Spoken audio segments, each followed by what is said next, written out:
Bonjour, vous regardez Tesla Geek. Tesla a annoncé il y a quelques jours une nouvelle étape dans sa transition vers Tesla Vision. Son pari que les caméras doivent suffire pour toutes les fonctions d'un véhicule. Après le radar de l'autopilote début avril 2022 en Europe, c'est au tour des capteurs ultrasons de faire leur adieu. Je vous ai fait une vidéo dédiée à Tesla Vision il y a quelques semaines, je vous la mets en fiche. Comme toujours avec le constructeur, le changement va se faire de manière brutale, puisque toutes les modèles 3 et modèle Y produites depuis le début du mois d'octobre seront dépourvues et sont déjà dépourvues de ces capteurs à ultrasons. Le changement concerne le monde entier et les modèles S et X suivront dès 2023. Pour ceux qui ont un doute sur la raison d'être de ces capteurs, il s'agit des capteurs positionnés tout autour du pare-choc avant et arrière qui permettent via des ultrasons de détecter des objets et d'en calculer leur distance avec le véhicule. Donc oui, on parle bien des fameux bip bip d'aide au stationnement. On fait le point sur ce sujet et je vous donnerai mon avis en fin de vidéo. Car cette suppression pose de nombreuses questions et inquiétudes et c'est tout à fait normal.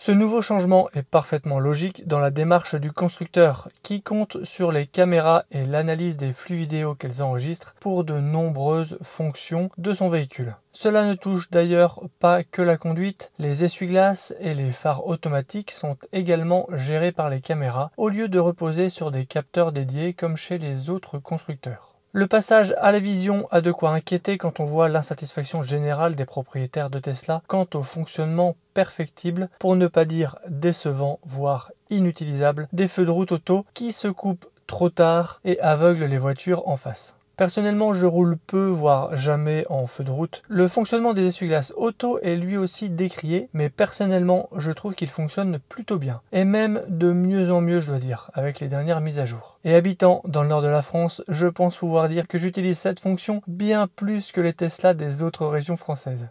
Le radar, longtemps placé à l'avant de toutes les voitures conçues par Tesla, servait à identifier des objets et mesurer leur distance. Le constructeur l'a non seulement retiré de ses nouvelles voitures à partir d'avril 2022 en Europe, mais il l'a maintenant désactivé sur la majorité du parc en circulation, même ceux qui ont le radar. Ma Model 3 Long Range 2021 dispose bien d'un radar à l'avant, mais il est inactif depuis quelques semaines et c'est désormais Tesla Vision qui est à la manœuvre, suite à une mise à jour logicielle. Cette transition ne s'est pas faite sans compromis.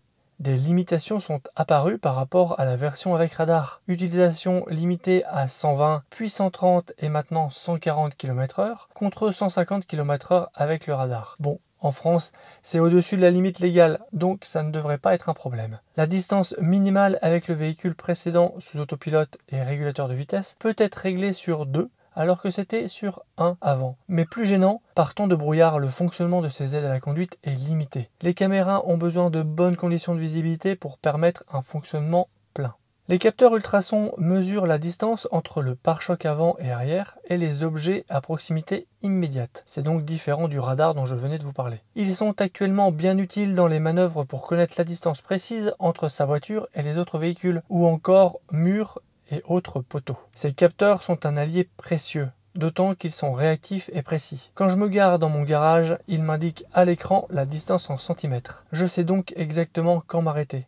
C'est très confortable et si vous avez suivi ma vidéo sur l'optimisation de mon garage, vous verrez qu'il est assez étroit et plutôt petit. Comme avec le radar, leur retrait désactive ou limite temporairement des fonctions. Ces fonctionnalités sont listées sur la page dédiée du site Tesla. Elles sont au nombre de 4. 3 fonctionnalités qui font partie du pack autopilote payant EAP et FSD, à savoir le parking auto, la sortie auto et la sortie auto intelligente. Cette dernière, je crois qu'en France, nous ne l'avons pas. Mais plus gênant, l'assistance au stationnement, c'est-à-dire les fameux bip bip et l'affichage de la distance précise entre la voiture et les objets à proximité, comme je viens de vous en parler. On ne sait pas par contre si elle est dégradée et si oui, en quoi, ou bien si elle est entièrement absente, ce qui serait nettement plus gênant. Tesla promet leur retour avec de futures mises à jour, sans pour autant s'engager sur un calendrier. Et ça, je trouve ça quand même bien gênant. Comment savoir si votre véhicule possède ou non ces capteurs à ultrasons? Si votre voiture a été fabriquée à partir d'octobre 2022, elle en sera dépourvue. Sinon, visuellement,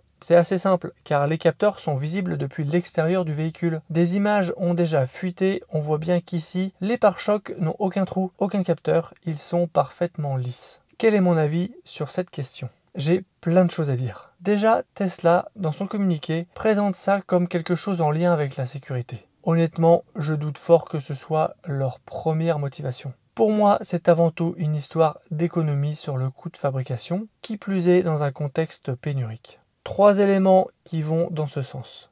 D'abord, le tarif en SAV d'une pièce, c'est 120 € le capteur. Il y en a 12 sur chaque voiture. Alors oui, Tesla ne les vend pas en SAV au même tarif auquel il les achète, mais voilà, on n'est pas non plus sur une pièce qui coûte 1 €. Ça donne un ordre de grandeur. Second point, certains constructeurs comme Renault ou Peugeot ont été contraints de supprimer ces capteurs sur certains de leurs modèles récents à cause de la difficulté à se procurer ce type de pièces. Et enfin, le fait que Tesla soit obligé de désactiver ou d'altérer certaines fonctionnalités est la preuve selon moi que cette décision a aussi été la conséquence d'une contrainte et non pas uniquement la continuité de leur choix technologique. Les caméras offrent une bonne couverture de l'arrière de la voiture, mais c'est peut-être plus compliqué vers l'avant, en tout cas en mode statique. Les 3 caméras placées en hauteur derrière le pare-brise sont optimisées pour avoir une vision d'ensemble, mais elles n'ont pas de visibilité sur le pare-choc avant et ce qu'il s'y passe devant. Un mur ou un véhicule garé devant sera visible, mais un muret plus bas que le pare-choc, là, c'est plus difficile. Sur le schéma sont dessinés les angles de chacune des caméras utilisées pour l'autopilote. Je trouve qu'il y a des zones masquées au niveau des ailes. Comment est-ce que Tesla compte pallier ce défaut? En ajoutant une caméra au niveau de la plaque avant, Tesla pourrait mieux gérer cette transition et même offrir une vue 360 degrés comme bon nombre de ses concurrents. Fonctionnalité qui est d'ailleurs assez impressionnante et qui a l'air de plaire. Malheureusement, cette piste est contredite par les premières photos du modèle Y sans capteur ultrason et sans caméra supplémentaire, ce qui signifie que le constructeur va faire avec les caméras actuelles. Ok,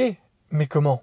Tesla travaille activement depuis plusieurs années dans le cadre du FSD Beta sur ce qu'ils appellent leur réseau d'occupation basé sur la vision. Il s'agit de reconstruire en 3D l'environnement en utilisant uniquement les caméras. En fait, la voiture analyse les images, détecte des objets et les classifie par couleur en rouge, puis orange, puis jaune, tous les éléments que la voiture doit activement éviter. En bleu, les éléments qui ne sont pas sur sa trajectoire. En beige, les objets fixes. La voiture est donc capable de mémoriser la position de ces obstacles, de prendre en compte son propre mouvement et même de prédire la trajectoire de ces objets si jamais ceux-ci sortaient de son champ de vision. C'est comme ça que la détection va fonctionner.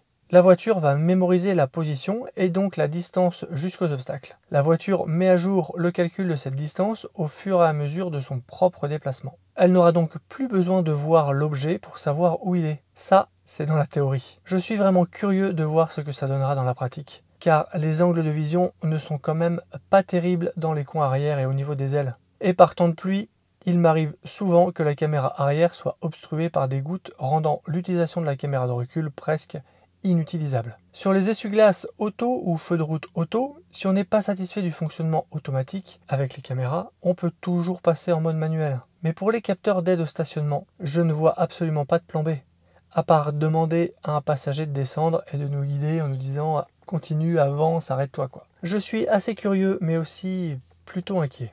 Fidèle à son habitude, Tesla avance vite et n'offre pas de choix. Les gens qui vont être livrés là au dernier trimestre 2022 ont parfois commandé il y a 9 mois, voire même 1 an. Ils pensaient avoir commandé une voiture avec capteur et en recevront une sans capteur et avec une aide au stationnement réduite ou inopérante. Je trouve que c'est assez cavalier comme façon de faire. Alors oui, les gens sont contents quand ils reçoivent un volo chauffant non commandé ou une batterie plus grosse. Mais quand il s'agit d'enlever quelque chose, c'est plus pareil. Mais que faire après 1 an d'attente? Annuler la commande et chercher une occasion? Parce que oui, le communiqué souligne que Tesla n'a pas l'intention de désactiver les capteurs à ultrasons sur les voitures actuelles qui en sont déjà équipées. Ce serait une stratégie différente par rapport au radar, mais peut-être que cela viendra dans un deuxième temps, quand Tesla sera vraiment prêt avec la solution sans ultrasons. Je pense que les futurs propriétaires feront le dos rond et confiance à Tesla sur sa promesse de réactiver rapidement ses fonctions. Après 1 an d'attente, finalement, on a vraiment envie d'avoir sa voiture. On aurait tout de même apprécié un calendrier plus précis et une description exacte du fonctionnement, au moins pour l'aide au stationnement, qui est sûrement l'une des fonctions les plus utiles au quotidien, vu la faible visibilité arrière que l'on a avec nos Tesla. Voilà. vous en savez au moins autant que moi sur la suppression des capteurs à ultrasons, sur leur remplacement, les limites que j'y vois et mes interrogations. J'espère que cette vidéo vous a plu. Si vous cherchez une checklist des points à vérifier pour votre livraison, mes coordonnées sont sur mon site teslageek.fr. N'hésitez pas à y aller y jeter un œil, à vous abonner et je vous dis à bientôt pour une prochaine vidéo.